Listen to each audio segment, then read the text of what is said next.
I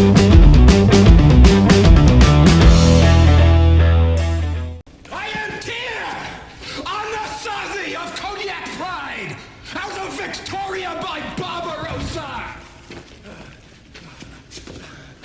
And I will never surrender! Hello there, welcome to Nerd.World. In today's video we are looking at the life and profile of Tyr Anasazi from the Andromeda universe, the semi-rogue Nietzschean member of the crew of the Andromeda, and their attempt to restore the system's commonwealth and his attempt to do whatever is best for him, I think. If you haven't already, please like, share and subscribe. Comment down below what you think of this video and any other videos in the Andromeda universe you'd like me to cover. With all that said, let's get started. Tyr, a Nietzschean, was born to the Kodiak Pride, a relatively prominent pride with strong associations to the Dragokatsov, the major Nietzschean pride of the greater Nietzschean alliance. The Kodiak were betrayed by the Dragokatsov, and most of their pride was completely wiped out. Tyr managed to escape but was captured and then sold into slavery as a young child, forced to work in mines. After a cave-in that he barely survived, only surviving it because of his sheer tenacity for survival, he would go on to become a prominent and extremely well-paid mercenary, eventually being hired by a nightsider named Gerontex to help with ship security and securing his prize of a lost Highguard warship trapped on the event horizon of a black hole, and basically make sure that the salvage crew of the Eureka Maru didn't run off with his ship. And if there was any resistance or anyone else decided to try and steal it, Tyr and his cybernetically enhanced mercenaries would be there to make sure that that didn't happen. It was only after the discovery that Captain Dylan Hunt was still aboard the lost Highguard vessel and resisted their attempts to seize it, and his mercenaries abandoning the ship because they thought it was going to fall back into the event horizon of the black hole, a few betrayals here and there. Ultimately, they ended up joining forces, him, the crew of the Eureka Maru and Captain Hunt, to save the ship. He then, probably for lack of anything else to do at the time, and the potential opportunities of being aboard a vessel of this power may afford him, he decided to join the crew in their crusade to potentially reunite the system's commonwealth, which would include the Nietzschean people as far as Captain Hunt was concerned, even though they were the ones who were responsible for the destruction of the commonwealth in the first place. Tyr would often have a very adversarial relationship with Captain Hunt, which at times would practically come to blows, but the two would forge a somewhat grudging mutual respect of a relationship over the years, maybe even bordering on friendship. Over the years, Tyr would seemingly come out of his Nietzschean way of thinking and survivalist mentality to occasionally even be magnanimous, bordering on self-sacrifice to aid in a mission, protect others, save lives. Even saving the life of Seamus Harper, once someone who we considered to be an inferior kludge, by giving him the only survival suit and then allowing himself to drown in order to be resurrected later. Because Harper, a lowly human, nowhere near as advanced as a tough Nietzschean, was going to survive the pressures and drowning and likely not be able to be resurrected later. It was acts like this that made it seem like Tyr was evolving as a person.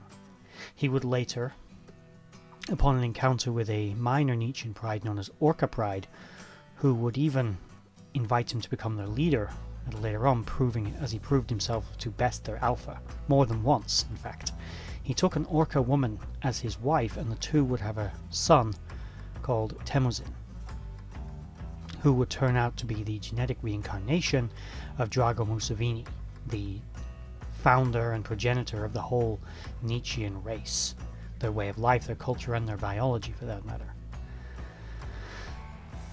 Now, Tyr, for their protection, would claim that they were killed and along with the destruction of the rest of the Orca Pride, but in fact his son had survived, with his wife sacrificing herself in order to ensure his survival.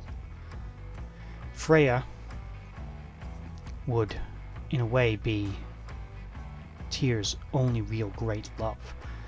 There were others in his life, but she was the one he kept returning to. Superficially, he seemed like the only survivor of the Kodiak Pride, although it would turn out there were a few others, including who would periodically turn up, including one other love interest from his past life. But with his marriage to Freya and the birth of his son, his life seemed to take a new direction. He seemed now more than ever like he wanted the system's commonwealth to be restored. Though there were clues to Tyr's true intentions quite a lot of the time, although he was prone to occasional bouts of heroism and bravery, he would one day state that this wasn't because he inherently wanted to put himself in dangerous situations, but for a Nietzschean, in order to prove yourself worthy to be a husband and a father and to be a leader amongst the Nietzscheans, to,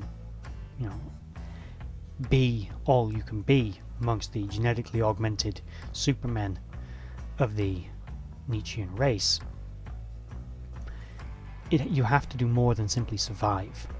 You also have to be worthy of survival, and that is done with deeds, not with words. So occasionally you have to put yourself in a dangerous situation to show that you can survive it, to show that you are superior and worthy. So a lot of Tyr's selfless acts were in fact quite selfish. He was an outcast Nietzschean, and in order to get acceptance amongst other Nietzscheans he would have to prove himself over and over again, probably more so than any other Nietzschean, and this was a dominant both characteristic of his personality but also a flaw of it. It made him exceptionally Nietzschean, exceptionally paranoid, exceptionally treacherous, exceptionally manipulative. He had to survive, and regrettably it was something he couldn't shake from his personality. The realization of what his son represented was a great thing for the Nietzschean people, but also a great opportunity for Tyr. Secretly, he would meet with an alien doctor who would genetically resequence him using some of his son's DNA so that his DNA would now match his son. He would then claim himself to be the genetic reincarnation of Drago Mussolini, only he'd undergone surgery to look different so that no one would recognize him, stating to the other Nietzscheans when they questioned why he didn't look like any of the images that if you had the face of the most famous man in the galaxy, wouldn't you change it? Obviously, no, you wouldn't if you were a Nietzschean, but that's what he went with. From there, he managed to unify the Nietzschean prides under him and try to forge a true Nietzschean empire.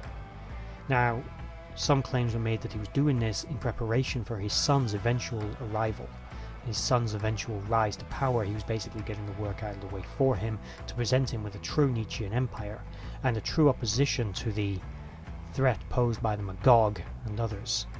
But in his final moments, as he opposed the Commonwealth, fought against his former friends and allies and betrayed them down to the last, he showed that this was never his intention. He wanted to be the head of the empire. He would survive at all costs, which included trying to strike a deal with the devil itself, the harbinger of the abyss, the god of the Magog.